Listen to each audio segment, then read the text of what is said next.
5ই জানুয়ারি থেকে 24শে জানুয়ারি মাঝে পেরিয়ে গেছে 19টা দিন। মার খেয়ে জীবন হাতে করে পালিয়ে আসার পর এই 19 দিন সন্দেশখালীতে আর পা রাখেনি ইডি। তৃণমূলের অভিযুক্ত দাপুটে নেতা শেখ শাহজাহানকেও এখনো ধরেনি রাজ্য পুলিশ।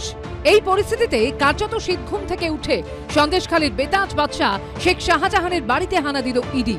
কিন্তু ইডি সূত্রে দাবি 6 ঘন্টা তল্লাশিতে বাড়ি থেকে উল্লেখযোগ্য কিছুই উদ্ধার হয়নি। আর এখানেই কংগ্রেস সিপিএমের প্রশ্ন, 19 দিন পর আদৌ কি তৃণমূল নেতার বাড়ি থেকে কিছু পাওয়া যাওয়ার সম্ভাবনা ছিল? কেন অভিযানের জন্য 19 দিন অপেক্ষা করলো কেন্দ্রীয় এজেন্সি? কেন এই 19 দিনে শেখ শাহজাহানকে সামনে আনতে পারল না রাজ্য পুলিশ? তার মানে কি কোথাও শেখ শাহজাহানের বিরুদ্ধে মামলা হালকা করে দেওয়ার কৌশল চলছে? প্রথম তাকে পালানোর সুযোগ করে দেওয়া হলো, আর এই 19 দিনে কি আসল জিনিসও সরিয়ে দেওয়ার সময় দেওয়া হলো? এখন আর কি কিছু পায়? এখন তো সমস্ত লোপাট হয়ে গেছে। এখন ইডির উচিত নতুন করে কিভাবে সমস্ত তথ্য সামনে আসতে পারে, তার জন্য যা যা করণীয় তাই করা দরকার। এসব তো নাটকবাজি দেখে লাভ কি? শেখ শাহজাহানের বাড়িতে যেদিন গেল সেদিন বোমাল ধরা পড়ে যাবে বলেই তাকে ঘেরাটোপে রেখে দেওয়া হলো। পরের দিন গেলে যা পাওয়া যেত আজকে গেলে একটা পাওয়া যায়।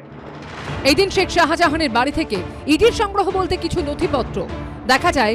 2টি ফাইলে কিছু কাগজপত্র ভরছেন ইডির আধিকারিকরা।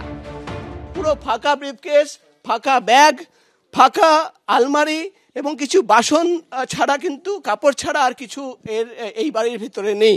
এখন ইডি আধিকারিকরা, তুমি দেখতে পাচ্ছ সামনে ল্যাপটপ, সিজার লিস্ট তৈরি করার জন্য সেই ল্যাপটপে কিন্তু রাখা ছিল, এবং যে উইটনেসদের আনা হয়েছিল যাদের সামনে কিন্তু সিজার লিস্ট তৈরি করার কথা বা গোটা বাজেয়াপ্তের প্রক্রিয়া চালানোর কথা, সেই উইটনেসরা এখন ছাদের ওপরে রোদে বসে রয়েছেন। তো বোঝাই যাচ্ছে যে এতদিন পর, আগেই কিন্তু সন্দেহ করা হচ্ছিল যে 19 দিন কেটে গেছে, 19 দিন পর কি কিছু পাওয়া যাবে? ইডি সূত্রে খবর, বাড়িতে মিলেছে 3টি খালি ব্রিফকেস, আলমারিও কার্যত ফাঁকা। জামা কাপড় ও বাসনপত্র ছাড়া আর কিছুই নেই শেখ শাহজাহানের বাড়িতে। আজকে গেল এত বড় সৈন্যবাহিনী নিয়ে, প্রথম দিন কেন যাননি? প্রথম দিন কেন স্থানীয় পুলিশ, স্থানীয় প্রশাসনকে জানিয়ে স্থানীয় জায়গায় যে এনফোর্সমেন্ট সেটা কেন করেননি? কি উদ্দেশ্য ছিল সেই সবগুলো আমরা জানি না। শাহজাহানের বাড়িতে 8 দিন পরে গেলে কিছু পাওয়া যাবে না।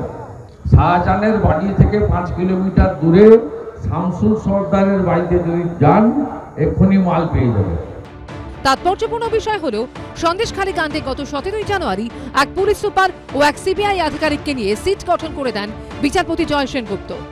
অথচ এরও 5 দিন পর বিচারপতি সেনগুপ্তর সিট গঠনের সেই নির্দেশকে চ্যালেঞ্জ করে 22 তারিখ প্রধান বিচারপতি ডিভিশন বেঞ্চে যায় ইডি।